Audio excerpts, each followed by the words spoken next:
I think sometimes to get somewhere, you kind of have to be a bit naive, because if you really think about the reality of things, you probably realize, oh, this is going to be really hard. Maybe I shouldn't do it. I had big dreams, and I remember even being told at school that that was supposedly a problem, that I was a dreamer and that I should just get back to reality, you know? My mom was very supportive. She would say, you could be on the biggest stage. Having somebody telling you, you know, you can do whatever you want, but with also some reality injected to it, not just like, oh yeah, you can do whatever you want and then go play and sure, it'll just magically happen. That can be foolish, but I do think sometimes you have to be a bit foolish to think that you can, you know, move across the world and with a language that you don't even speak and follow your dreams, as cheesy as it sounds. Sometimes you do have to be a bit bold in that regard.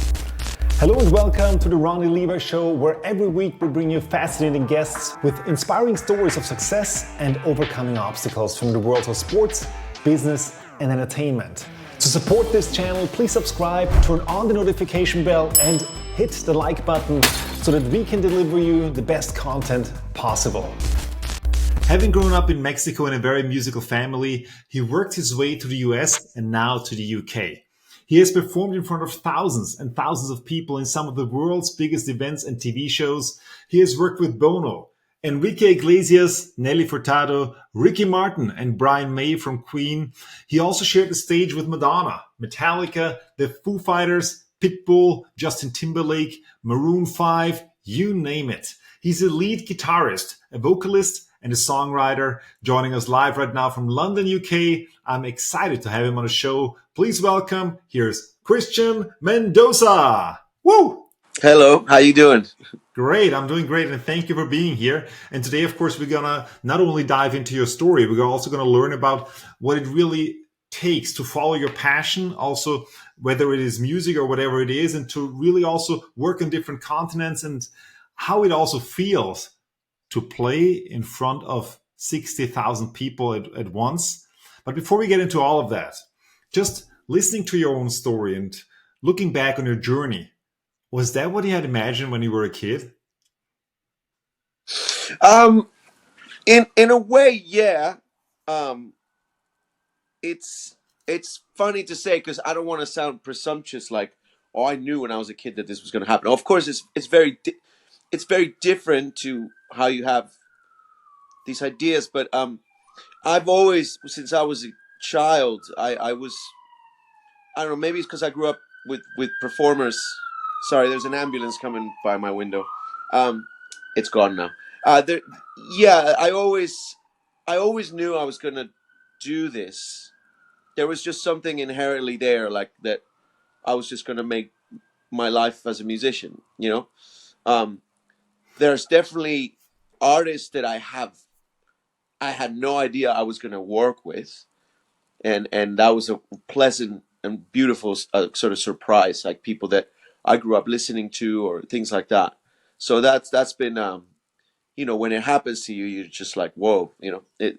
But yeah, you know, I started playing classical piano, or I started studying classical piano when I was like 6. So the music thing has always just been inherently as like almost part of who I am, you know. And how was that? Because basically your family was very musical, so everybody played music, and how can I imagine that? So you started when you were 6 years old, and then it was just that was you already knew that this was going to be your life or your career, or how was that when you grew up? Yeah, so my parents are both singers, and they both had you know, on a not on a like world stage. They had a wedding band, and they also played in clubs, and they both made a living from performing. My dad, he started playing music since he was like 14, like for audiences, you know, making a living off of it. And then my mom as well, that when they got married. So there was always rotating thing of musicians in my house, you know, when there was rehearsals or things like that.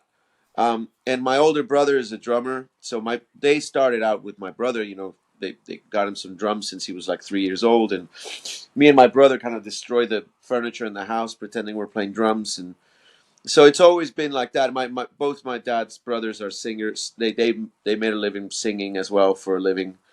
And then from my mom's side, there's like other relatives that have done music, and so it's a very, there's always been somebody in the family who made a living playing music. So that's kind of well, I started.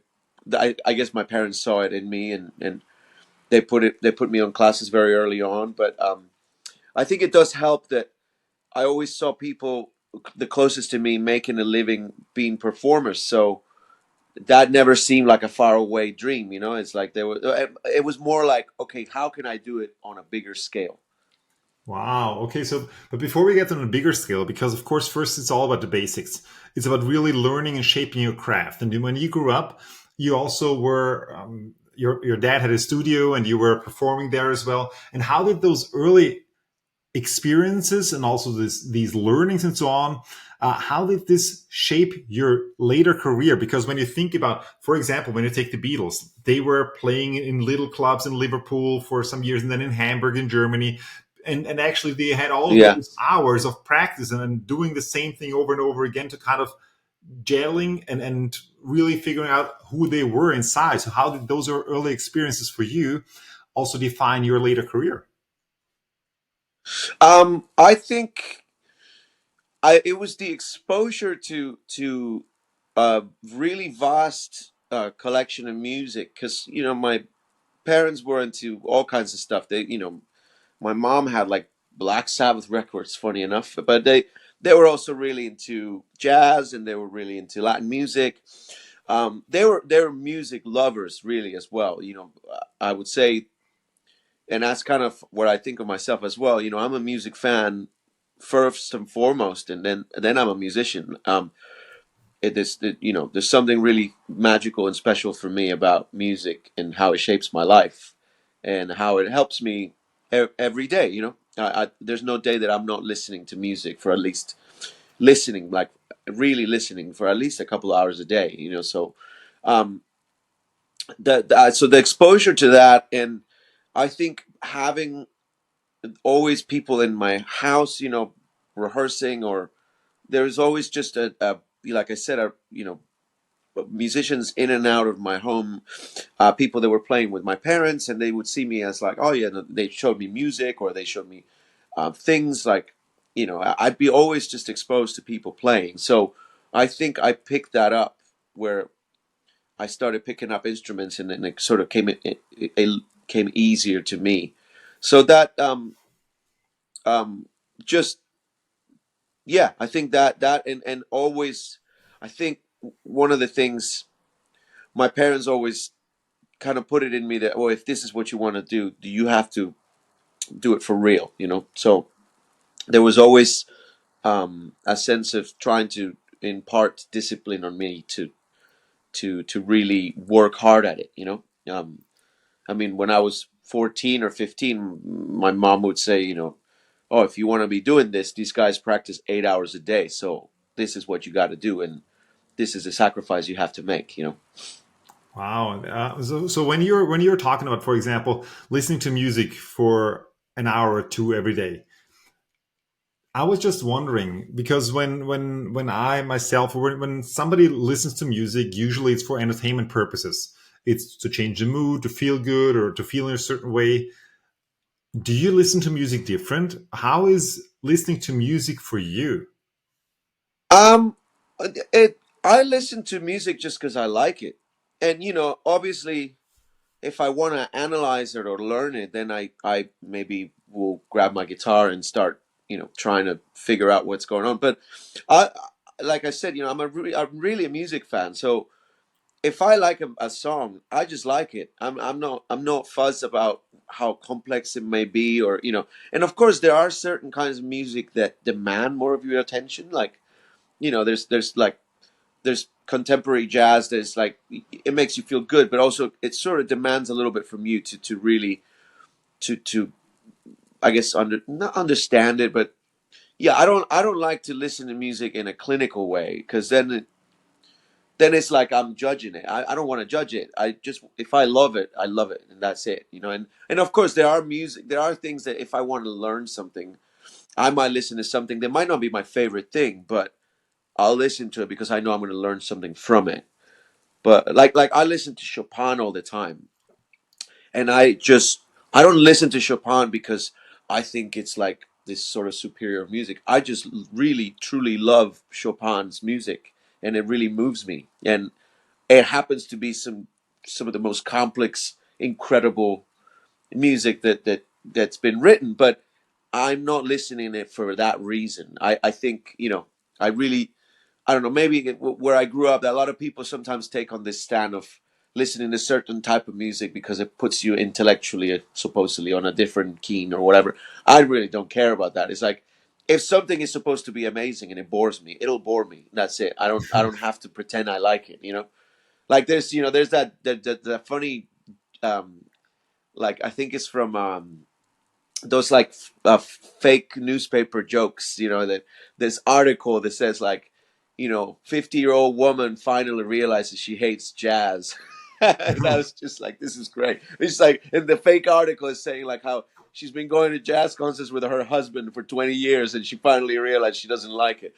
So I really, I feel like I music is so special for me. I don't want to tarnish it by trying to be too clinical or intellectual about it. I just, if I like it, I like it. Like, I love Taylor Swift. My daughter likes it, and I've been listening to her. I think she's amazing. Like, there's a couple of songs that I listened to that I was like, wow, this song's great. They're not the most complex tunes, but they're good. They're obviously written by somebody who's authentic. Wow, very beautiful, and I mean, also when you, for example, and I mean, I'm taking the Beatles again, but also the Beatles are usually not the most complex tunes, but they somehow they are timeless in a way. But going back actually to your Yeah, they did get pretty complex eventually, though. When after Sergeant Pepper and all that, some of that stuff is pretty deep. that's the development. Talking about your development, because you mentioned before that you were always surrounded with musicians, and it was kind of normal to just jam and to play music and to develop yourself into that, and also to then when you were 14 to pick it up a notch and to really practice hard. But you also said it was for you about how can I do this on a bigger scale? How can I Yeah. do this differently? Because and you also mentioned to me beforehand, you grew up in Mexico in a family that was not.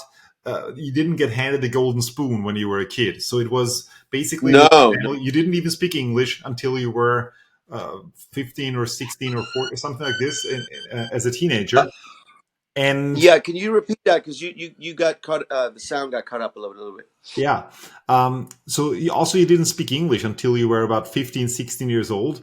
So I was wondering That's correct. what ignited that passion or that drive inside of you to actually go out there and do it on a global scale. Um, I I just, it's funny. I think I've just like sometimes. I think sometimes to get somewhere, you kind of have to be a bit naive. And like, because if you really think about the reality of things, you probably realize, oh, this is going to be really hard. Maybe I shouldn't do it. I think I was just kind of, I've always been a very sort of curious and not innocent person, but like I had big dreams, and I remember even being told at school that that was supposedly a problem, that I was a dreamer and that I should just get back to reality. But so I think it was part of that. It was just being surrounded by this music. My mom was very supportive, and she would always. I do appreciate that about her. She would say like, you could be on the biggest stage, like, and when somebody that nurtures you tells you that, they give you that kind of thing. Having somebody telling you, you can do whatever you want, and also, but with also some reality injected to it, not just like, oh yeah, you can do whatever you want and then go play and sure, it'll just magically happen like that.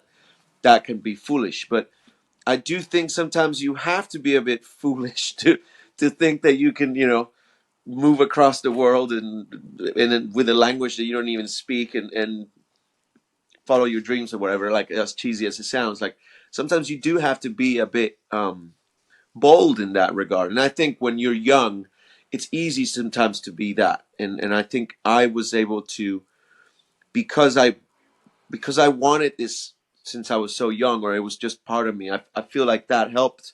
That by the time I became a young adult, it was just it was everything that I was. So I think your mind sometimes, your subconscious starts receiving signals when you really want something, right? Like if you start learning a language, immediately there's receptors in your brain that are now looking for that kind of information that you're studying. So I think with the music thing, there was probably always something. Well, do this or do that, and I wanted, I wanted to play the music that I loved, and then I realized that in order to do that, I would have to move to the U.S. or I would have to move to a different country. So, and you just had learned English when you were a teenager, basically just a few years prior. And when you were 20, you moved actually to the United States. So tell us how this was the move, because it's a big step also to go to a different country. And then also, how was it there at first? Were you received with open arms, or was it like, okay, I need to find myself a way how to make a living, also make a name for myself? And what actually was then your first big break, in a way, your first big Yeah, gig? it was a bit of a long road for me. Like um it was not the normal way that people tend to get to do things, but I just never let um a lack of resources dictate my life. So whether it's financial resources or whatever it is, like I I just took a chance on anything. So I studied a kind of intense English course when I was 14, and I was already, I think, because of music and the music I listened to, I probably already knew, kind of like with babies, like I already knew English probably way more than I thought.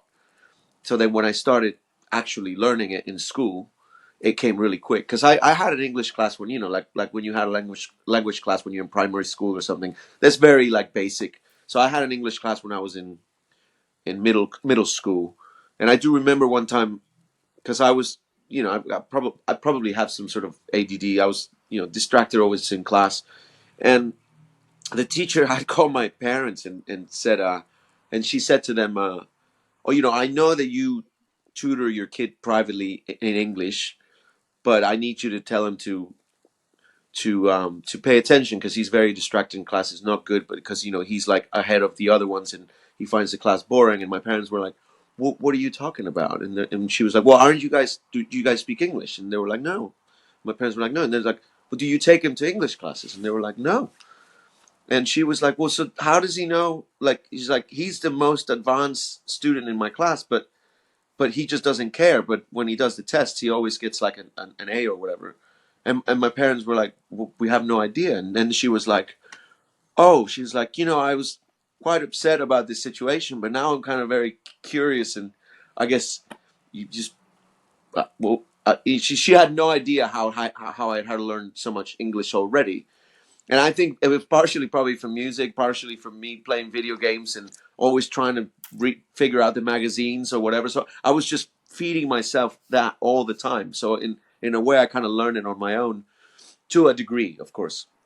So then then they took me to an intense course, because they were like, "Well, this is a talent he has," and I actually realized I do have a thing with languages, because I speak some German as well, and I speak Italian because I studied German in uni, and I think that comes with the sort of musical ear, probably, that I'm really receptive to sound, probably. I would think, maybe. So yeah, I studied English, and then my goal, I just always wanted to move to the States and basically audition for a band and play, and I wanted to leave quite early on, and my mom wouldn't really allow it. So she said, wait until you're a little bit older. And then, yeah, when I was So when 20, you said that you always wanted to go there. Yeah, there has to be a real big drive inside of you, a real fire burning actually for you to go there. And I know we already yeah, talked about that, but I mean that really that there has to be also a conviction inside of you. yeah. Absolutely. It's it's interesting because I mean I always knew when I was studying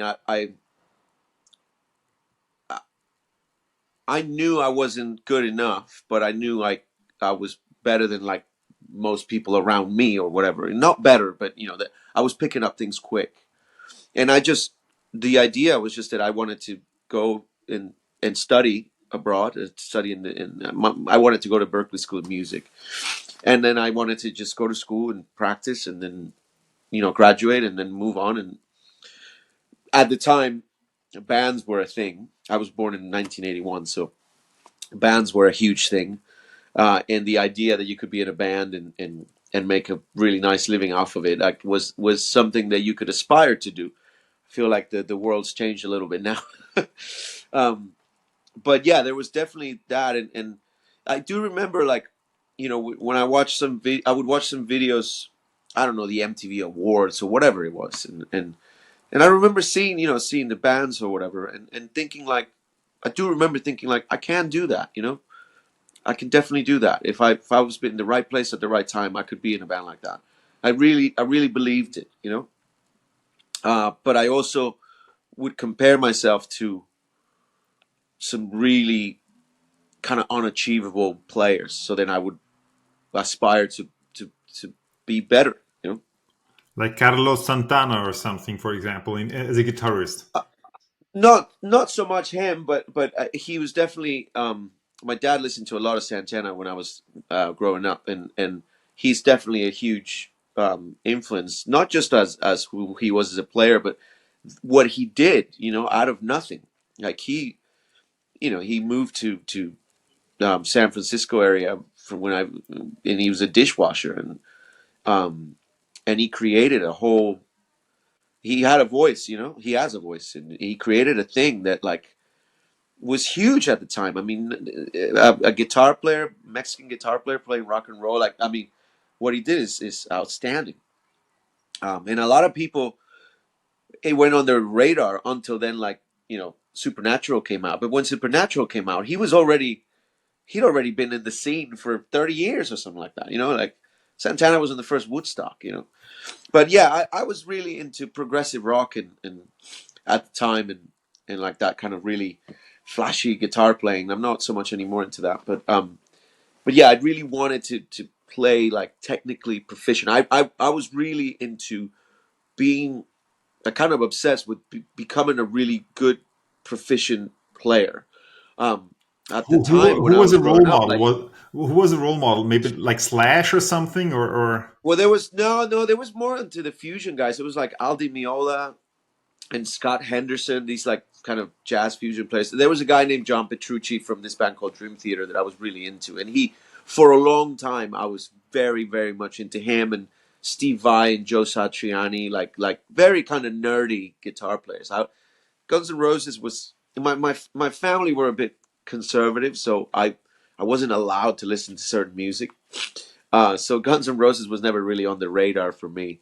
Um, there was I never found. Some people always find it cool. I never found the sort of druggy drunk guitar player like something that I would aspire. I actually found it kind of it used to be a turnoff for me when you see like these guys kind of falling off their ass.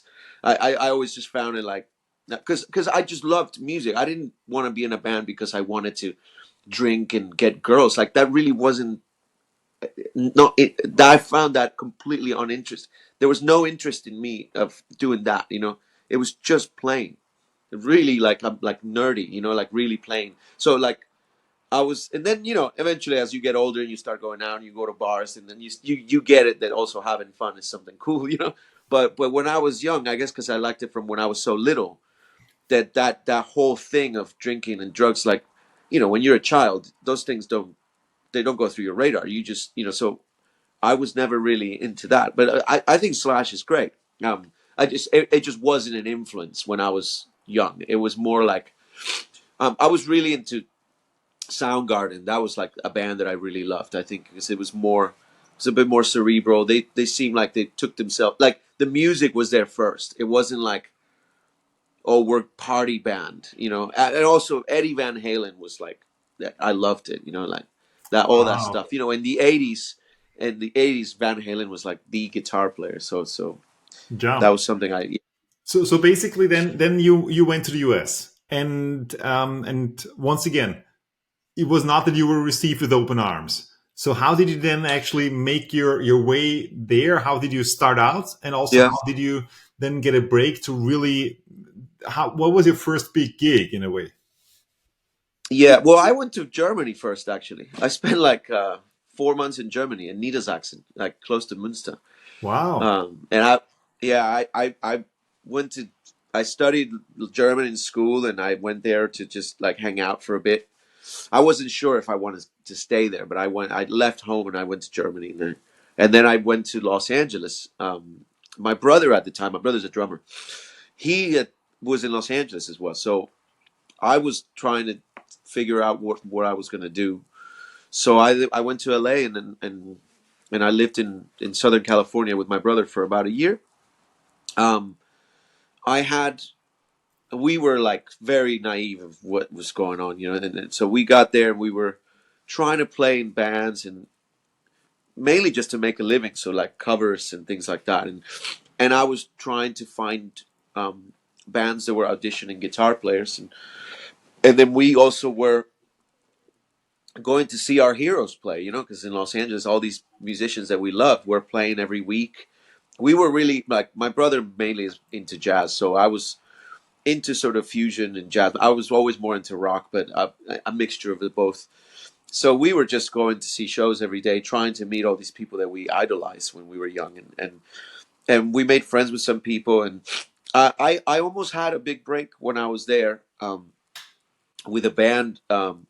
It's called the Will Seabrook Band. They eventually got dropped, but they were signed with a big label, and they were looking for a guitarist, and I was recommended for an audition, and I made the call out of 25 people. I was only the only one that they called back. So the band was interested, but the manager wasn't. And the manager told him that I wasn't at the time. I guess I was 20. I was 20 years old, so I was probably very, very young, very, very. Again, like I wasn't like a rock and roll type guy at all. So I was quite nerdy. So I think the manager was like, "No, I want, he's not rock and roll enough or whatever." Which is funny because then later on I auditioned for bands that they were like, "Oh, he's too rock and roll." So you can never please anybody. So after that in LA thing, um, we were like sleeping in couches and stuff. We weren't, it wasn't very glamorous. Um, we just kind of ran out of opportunities, and we went back home. I went back home to Mexico with the very clear idea of like, how do I get back? Like I'm home. How do I reorganize myself and leave again? Like I wasn't gonna let that be the thing. So I came back and I applied for schools, and I was gonna try to go to Berkeley School of Music, but at the time, and I had a partial tuition scholarship, but at the time it was still too much money, and my parents couldn't afford it, and um, there was a big economic crisis in Mexico that happened since 1994, and that kind of rendered my family's financial situation very very it was they couldn't support me at all. They had two more kids, and there was turmoil in the house as well. So I really needed to go, and so I applied for schools, and then I was dating a girl from the States, and so then we thought about what we were going to do, and she wanted to move to Vermont, to Burlington. So then I went to Burlington, Vermont, because I was still planning on going to Berkeley in Boston. So I figured, well, we go to Burlington and we kind of organize ourselves, and then I'll apply for the school, and then we'll move to Boston. That was like the plan. The plan didn't work out, and the relationship didn't work out. But when I arrived in Vermont, it was a bit of a shock because I, I was playing in at home in Mexico. I was playing in bars in bands, I mean, in bar bands like covers and stuff every 5 nights a week, and I was making a living off of it. Um, so when I got to Vermont, Burlington is a very small city. It's about 80,000 people. I come from a city that's about 1.5 million people, and I thought my city was small. So when I went to Burlington, I was like, oh my god, this is like a town. So I just got I got a job just in a restaurant, and eventually I don't know, bartending and trying to save money, and eventually the college thing at Berkeley didn't work out. It was just even though I had a scholarship, it, it didn't. I had a partial scholarship, and it wasn't enough. And I went by chance. I went to New York for a couple of weeks, and I just fell in love with it. That was something that completely changed my life. That I spent I spent 5 days in New York, and I was just enthralled by it. There was something about the city. And then about 8 months later, I went back for like for about a week, and I that's when I was dead on. Like, okay, I'm moving to New York. Um, so I packed my bags, and I mean, when I moved to Vermont, I literally bought a one way ticket, and I got $500 in my pocket, like totally cliche, dreamer kind of thing, but it is true. Like that's how I did it, and um, I just thought the worst thing that can happen is that I'll run out of money, and then if I have to go back home, I'll have to go back home. Like I have nothing to lose. Wow. So then so after Vermont, I just moved to New York. Same thing. What I did when I moved to New York is because I knew it was going to be a tougher city to be in. I saved enough money to pay for 3 months of rent in advance. So my friends were moving as well, and so I paid them 3 months of rent, and then I maybe got like, I don't know, $2,000 or something in my bank account, and I moved to New York, and then looked for a job, and then I was working in a bar, and then I looked for schools, and I found a school that gave me a full scholarship, and and I was able to get a grant in the government in Mexico, out of like merit, and that paid for my education there. So I went to school in New York for music for about 2 years, for contemporary music, and that that really saved me, because that made me realize two things: that I could do it, that I could make a living playing music, but that I also was not nearly as good as I thought I was. So it was a Is rude awakening. Isn't it often an interesting realization when you believe that you're already quite good in something? I remember I went to a skiing instructor's course, and Yeah, basically everybody that goes there is already good at skiing. And then you go and yeah, believes like, hey, I'm a great skier. And then you get there, and then there are those people who are educating or training the skiing instructors, and you're like, man, I have no idea how to yeah, ski actually compared to yeah. compared to them. Basically, yeah, yeah. I mean, yeah, yeah, yeah. That's it. But that's the thing. I've never let my lack of experience or knowledge in a subject, again, dictate. Like, if I realize I'm not good enough at something, I'm just kind of relieved, and then I just want to get good at it. Like, it was the same with when I was learning English. Obviously, I just there's like, again, there's almost like a naive fearlessness that I have sometimes to things, because when I was studying English, I would just go and talk to people in English. Like, when I would have it on my radar. Like, whenever I see anybody that looked American, I would just try and go and try to become their friend, because I wanted to practice my English. So I would go and talk to them, which for a lot of them was annoying, because they were there to practice Spanish. But at the same time, they sometimes would be frustrated that they couldn't speak to everybody. So they were glad that they had, this Mexican friend who spoke English, and that they could hang out with while they were practicing their Spanish with other people, right? Uh, so So so yeah, I always just look as an opportunity for that. Like I think that's what it was. I would immerse myself. I think that's the thing.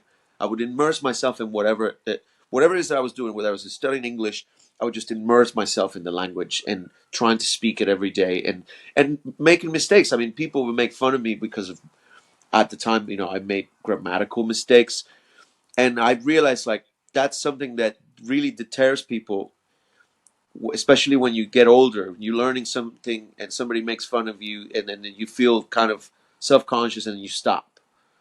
And I would never. I'd just be like, whatever, you're making fun of me, but I'm learning. So who's going to be the loser in the end, And also, I would sort of just be, somebody like when Americans would make fun of whatever accent or something I said, I'd be like, well, how many languages do you speak?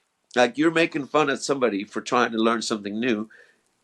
That's just if it's all in good spirits, it's fine. But when people kind of want to put you down, it's really a negative thing. People shouldn't do that to nobody. And that's So beautiful. so yeah, and then So you were when done it with comes to the so basically you were done with your school, and then you realized, okay, there's a whole different level from after school in New York.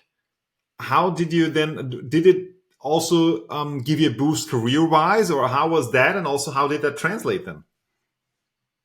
well, I finished school, and again, sometimes being naive is also doesn't help. So yeah, I thought that I was just gonna sort of audition for bands or something and get gigs, but then the music industry was really shifting when in that time in that period. I mean, it already shifted at the end of the '90s. With Napster and the labels freaking out that music was being shared now for free as files. So it was, um, you know, some people saw it, some people didn't.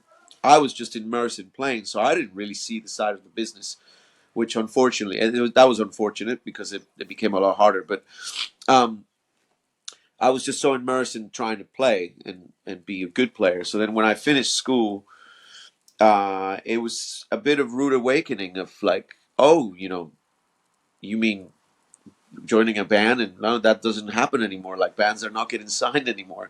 So then I just looked at any opportunity to make a living by playing music. I really, that's something that I need it because the way I'm wired, I guess, like having a job is just not for me. So I then started, just going to jams and going to auditions or going to whatever, going to see music every day, trying to meet people.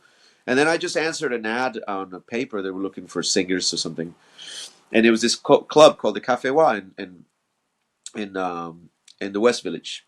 And it's a club where like Jimi Hendrix and Bruce Springsteen, like all these people used to play there back in the day. So I answered this ad and I went and just try out for it. And they were looking for musicians, and they started hiring me. And then they gave me a sort of like a house band position. So I was singing and playing some guitar, and I really got myself immersed there as well, and learn a lot from a lot of great players. And so for a while I was performing there, 4 or 5 nights a week for years. So that really cut my teeth in that regard. While I was still trying to meet other musicians, and I was just glad that I didn't have to have a job anymore. I always supplemented my income when I didn't like. I've always made music from playing pretty much since I was 15, except for that time when I moved to the States and I had to do other jobs in order to continue. So I just worked in bars because in the U.S. You get good tips and you meet people, and I'm quite a sociable person, so I would make good tips, and I met a lot of people that eventually ended up giving me music work from working in bars. So that was it was a good experience. It's rough because it's late night and lots of booze and lots of drugs and lots of alcohol and stuff, and it's a thing like that you have to be careful to navigate that. Um, but it was good in that sense of the um, social skills that really helped me, because then I feel you feel like you can talk to anybody. You know, like you have some sort of um, yeah, having a personality helps. You know. What brought you then, just also for time's sake, to move a bit? What brought you then from there to the bigger stages, or to the first? Who was the first big artist that you played with? It was this guy named K'naan. He's a Somalian rapper, hip hop artist. He had this big hit called "Waving Flag" when it was in The World 2010 Cup for the like World 2010 Cup. song, Coca-Cola song. Yeah, yeah. You know. Yeah. So that was my first big gig. It was in 2012, unfortunately, so I didn't get to do the World Cup thing. Um, but yeah, I again from hanging out in bars and playing in jams, I met this keyboard player who was the keyboard player for Enrique Iglesias and a bunch of other people, and he told me, oh, you know, there's this guy, Tony Bruno, who's a musical director, a guitar player, and he's always looking for musicians. You should try to meet him. And Tony at the time was Enrique's musical director, Rihanna's musical director. He played with like the Heartbreakers. He played with Joan Jett, and he's a legend, an incredible musician. And I just sort of haunted that guy down. I wanted to know where he was because I was like, well, if this is the guy, so I whenever you know I knew what he looked like, and and but then my friend and then the keyboard player I knew, Rob. He said, oh, well, you know, I'll put your name someday, and yeah, and then one day I did meet him in a bar and just talked to him for a bit, and then yeah, like I was on a holiday in and I got a text from him said, you know, Christian, this is Tony Bruno, and would you be down to come Midtown for an audition? And I said, yeah, sure. So I went to the audition. He gave me the music, and I showed up, and then he told me he really liked it, and he said, you know, I like it. The artist really likes it. We'll keep in touch. And then yeah, management called me and then said, yeah, you got the gig, and then that you know it was like you have the gig. Rehearsals start on Monday, and you're playing at the David Letterman show on Thursday, and the special guest is Nelly Furtado on this song. So you're gonna play with Nelly, and Wow. Did you know so at the that at was time? Did you know when you went to the audition that it was for Nelly Furtado, or did you just they no. tell you up front? I knew I was auditioning for K'naan, Oh, and I didn't really know who K'naan was. I you know I can't, maybe I'd heard that song, but the Waving Flag song, but I didn't really know. So yeah, I auditioned for him, but he wasn't in the room. He was in L.A., so he saw a video of the audition. Uh, but yeah, his new single was with Nelly. So yeah, after that, it was that whole year. I was out playing with him. You know, I did the Spirit the Independent Spirit Awards, like this film awards in Los Angeles, and did a lot of great shows with him. Did a tour in Canada. We opened for Sarah McLachlan, which is like I love Sarah McLachlan's music, so I got to meet a lot of cool people. And then we opened for the Foo Fighters and for Neil Young in Central Park. That was one of the highlights, with like 60,000 people I in was the gonna ask because not just to gradually pass over that, playing in front of 60,000 people. I'm I'm also a stadium announcer, so I'm used to also being in front of tens of thousands of people at the same time, but not as a performer. So yeah. how is this to be on stage, to play, and to really have that feeling of wow, this is awesome. 60,000 people. It's a very different energy, isn't it? Yeah, I mean it's amazing. I think uh, I always understand myself. I think because we were this was we started the show, so this was must have been like 5 p.m. So probably when I started playing, there was probably 40,000. It wasn't packed yet. um, Eventually, it was 60,000, but people were arriving when we were playing. But but no, it's you know it's funny because when there's that many people. So you said you've been in front of a lot of people, right? Yes. And have you done like a speech or? No, as a stadium announcer, for example, for the Austrian national team in soccer, or also as a ring Right. announcer in boxing and so on, where you have Okay. it's your job to get the audience going, but it's not like you're not Right. playing Right. any Right. songs or something. Yeah. But you know how it looks like the sea of people. I actually find it less intimidating than when I'm playing in a jazz club and I can see people in the eye. That freaks me out more. Wow. When it's just a sea of people, I mean, there is like a bit of a nervous energy, and it's kind of amazing. But also, the stages are so big when you're playing with that kind of stage. So, the drummer is so far away from you, and so you're almost in your own little island kind of thing. Like there's a separation there that, at least for me, it is not as intimidating because you kind of just see this thing as a whole. I think I get more nervous when I can lock eyes with like one person, and they're looking at me and it's like, oh crap, like I better not mess up. But when it's just like screaming people, it's almost like it's more of like a adrenaline rush.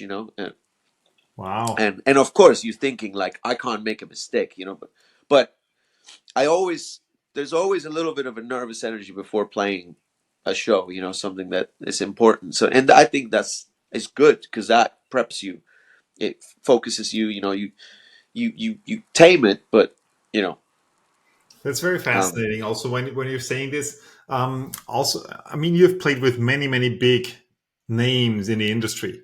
If you could choose any artist, dead or alive, that you would like to be on stage with, who would it be, oh man, I don't know.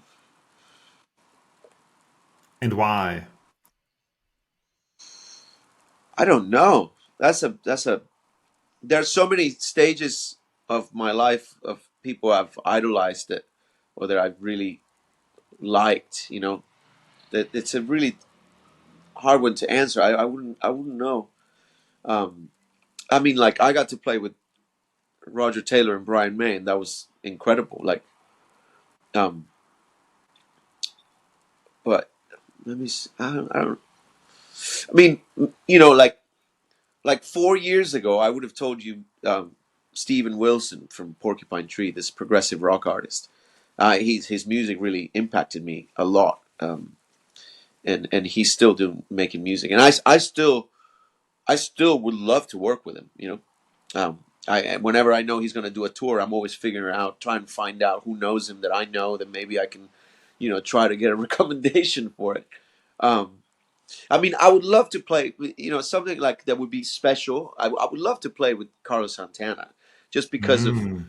like what he symbolizes, and also I would love the relationship that he would be like, wait, you're a Mexican guitar player, or that would be something nice, just like, um, something like that would be sweet. Um, What about something like, for example, in a concert? And I could imagine that would be quite fun to be on stage with somebody like Michael Jackson or Prince. Yeah, I mean, I was a Michael Jackson freak when I was young. I learned all his dance moves, and I used to sing to it. Like Me I too. had, I feel like anybody that was born when before Michael became sort of the crazy people that remember him now, but when he was just like the biggest star, I think every person, every boy, has had a Michael Jackson face where you were wearing the glove and you dancing. Like, there's something about him that was like so magical about his music and the energy of his music that really like resonated. Um, Wow. So, yeah, yeah, I so, was, yeah, I was really, really into him. and I get, I was I really mean, into Jeff Buckley for a while. Like, that was one person I listened to a lot. so also because we're coming close to the end of our time, but at the same time, I also would like to get some nuggets out of you, or some even more nuggets out of you, because you faced several obstacles in your way, and also moving to different countries and also those kind of things. You also said that on the one way you were not overthinking it, in a way that you were approaching it in almost in a naive way. What would be your, let's say, the Christian Mendoza secret of success, or the way that you address obstacles when they're in your way and how to overcome them? Um, just be so stubborn that you won't take no for an answer. uh, not to like, sorry, not to anybody, but to yourself. Like don't take no for an answer to yourself. Like if something out of 100 doors that don't open, you only need one. That one door. So you got to be able to take rejection, and no nobody makes it on the first try. And you got to develop a bit of a thick skin, but try not to get jaded about it. But like every time something doesn't happen, find out why and just learn from it, and then the next one you'll do better. I mean, you look at the most successful people, like people that I would really look up to, and they tell you themselves, I've failed 100, like I've failed more than anyone else. Michael Jordan says that I've failed Yeah. more than anybody else. In order to have the success I have, I had to fail a million times. So failure is not a reason to stop. It's a reason to continue. Um, and if you really think, there's there's a very fine line. I think you have to know, you have to want it. You have to believe that you can have it, but you also have to be aware of what you need to do to get it. I do think being just, oh, I can do it, I can do anything. It's like, well, if I said I want to be a mixed martial arts fighter, well, I probably, let's be realistic, it's not going to happen, because I also not even putting myself into, there are dreams that are sound cool because of the idea of it, but when you realize the work that has to be put into, it's like, are you willing to put that work? Because, and then that work has to become your life, and you have to find a way to make that work fun. So, if I wanted to, I don't like violence, right? So if I wanted to be a boxer just because it looks cool, you know, knocking somebody out, well, that's an unrealistic dream if I'm not into, like, if I'm not willing to put up with that, like, you know what I mean? Or I'm If you're saying not something willing to silly. get punched in the face as well. Yeah, exactly. Like, so your love and your passion for it has to surpass any uncomfortableness, because you're willing to go through the uncomfortableness of it. Like, you know, I always just wanted to play, and I want to play every day, and that's still to this day my thing. Like, I want to be able to play as much as possible, and I'll do anything to get there, to do it.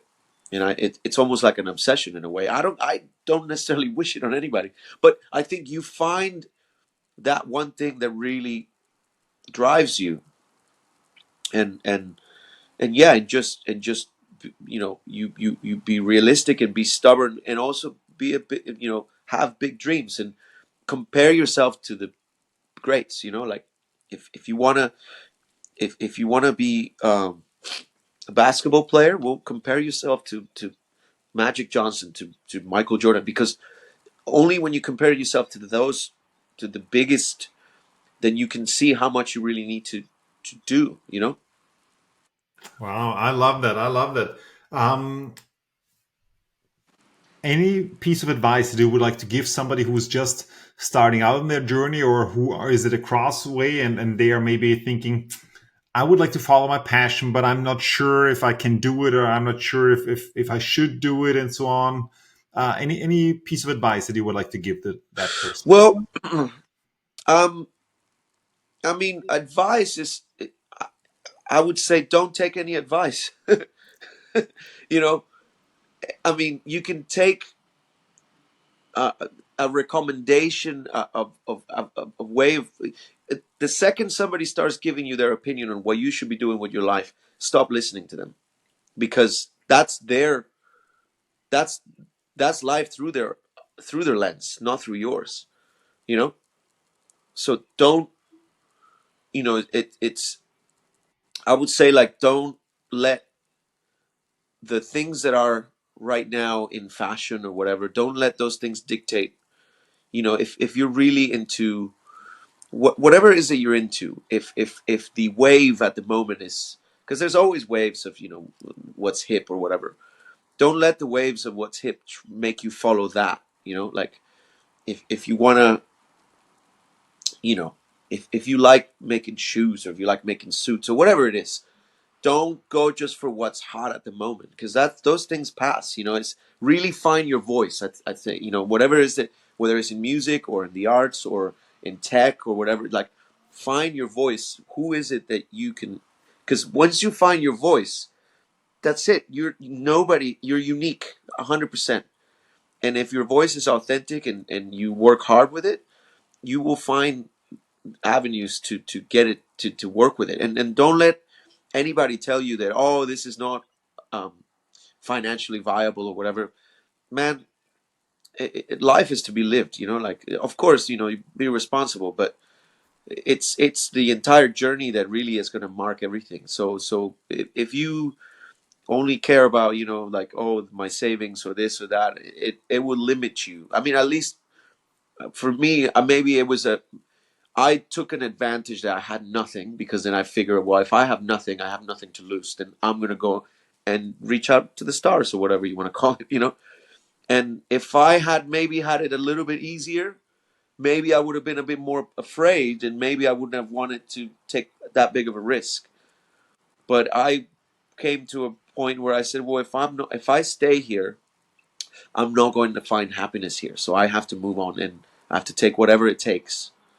And I mean, for a while I was cleaning tables in a restaurant. I could have been home playing gigs every night, but that's what it took. And it's just, it's whatever. And also, I think it's a great thing to also sometimes do work that doesn't relate to your passion, because then you realize, oh, okay, like this is not what I want to do. I want to do something else. And it's always good to serve people anyway. So like when I did my works in bars and stuff, I think it was a very good experience to look at other people's needs, to take care of others, and just to use it as a stepping stone for whatever was next. So I think if you have a passion, don't think about the reasons why you can't do it. Think about the reasons why you can. That's very beautiful. Wow. If somebody got inspired and if they would like to learn more about you, where can they find you? Um, you can find me on Instagram. Basically, I don't really have a website, but if you go to Instagram, and my handle is Chris Guitarro, ChrisGuitarro, like Chris Guitar, but with a double R and an O. That's where you could message me directly. You can see what I'm playing at, or who I'm playing with, or that's really where I kind of use it for that. Very beautiful. I will link this also, of course, in the show notes. Any last 30-second parting thought that you would like to leave us with? Well, thank you for having me. I really appreciate it, and it's very flattering that I would be asked to do something to inspire people in any way, because I never thought I would be that kind of person. So it's very nice. So I appreciate that. Very beautiful. Thank you so much. Thank you for all your insights, and thank you also for really actually turning the inside out and showing what you're made of, and also how you built all the successes that you have built along the way. Thank you so much. Once again, give it up for Thank you, Ronny. Christian Mendoza. Woo! Thank you very much. Thank you for sticking with us until the end. To make this content even more valuable for you, please leave a comment below and share your thoughts, and also share this video with somebody you care about who absolutely needs to see this. Thank you very much. Have an outstanding day, and see you next time.